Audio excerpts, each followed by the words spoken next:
Улсын хурлын чуулганы нэгдсэн хуралдаанаар эдийн засгийн хүндрэлийг даван туулах арга хэмжээний тухай улсын хурлын тогтоолын төслийн анхны хэлцүүлгийг хийлээ.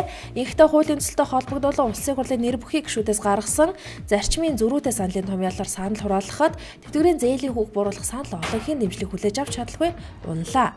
Улсын хурлын чуулганы өчигдрийн мөн нэгдсэн хуралдаанаар гацууртын ордын төрийн эзэмшлийн хувь хэмжээг тогтоох улсын хурлын тогтоолын төслийг хэлсэн ч олонхын санал авч чадаагүй тул төслийг засгийн газар руу буцаасан байна. Ингэснээр гацууртын ордыг ашиглах асуудал буцаж байна. Хуулийн төсөлд гацууртын ордод төр 20 хүртэлх хувийг эзэмшихээр заагаад байгаамаа. Монголын ахын чөлөө толбоноос тэтгэврийн зээлийн хүүг цохистой харилцаанд хүргэх талаар 2 жил гаруй ажилласан байна. Энэ хугацаанд 21 аймгийн нийслэлийн 9 дүүргийн нийт 9474 ахмад настан тус холбоогоор уламжлан улсын хурлын өргөдөл гомдлын байнгын хороо, эдийн засгийн байнгын хороо, Монгол Улсын засгийн газарт өргөдөл гомдол гаргасныг тус холбооны тэргүүн баасан болон ахмадын төлөөлөлд холбогдох хүмүүс хүлээлгэ өгчээ.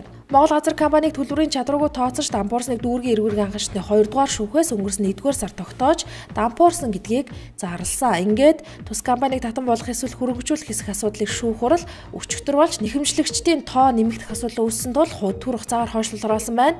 Өчигдрийн хурал нэхэмжлэгчдийн төлөөлөгчөөр Японы Иточо корпорац, Монгол анх, татварын ерөнхий газар болон Чингис хаан банк, Архагаан аймгийн засаг даргын хамгаалын газрын итгэмжлэгдсэн төлөөлөгчөд оролцжээ. Нийслэлийн засаг дарга зохион байгуулалтын арга хэмжээ авах тухай захирамж гаргасан байна. Энэхүү захирамжаар Улаанбаатар хотын орон сууцны хорооллын дундах автозан болон явган гэр орооллын дундах мухар гудамж, орц гарц хааж шуурхай албаны автомашин зорчих боломжийг хязгаарлан байрлуулсан хашаах хаалт, барилга байгууламжийг буулган чөлөөлж, нэвтрэх боломжийг бүрдүүлэх ажлыг энэ 3 дугаар үлрэл багтаан зохион байгуулахыг дүүргийн засаг дарга нарт даалгажээ.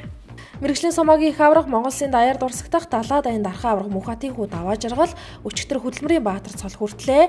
Даваа жаргал нь мэргэжлийн сумаагийн ертөнцид 33 төрөө авч дээд амжилтыг тогтоогоод байгаа юм.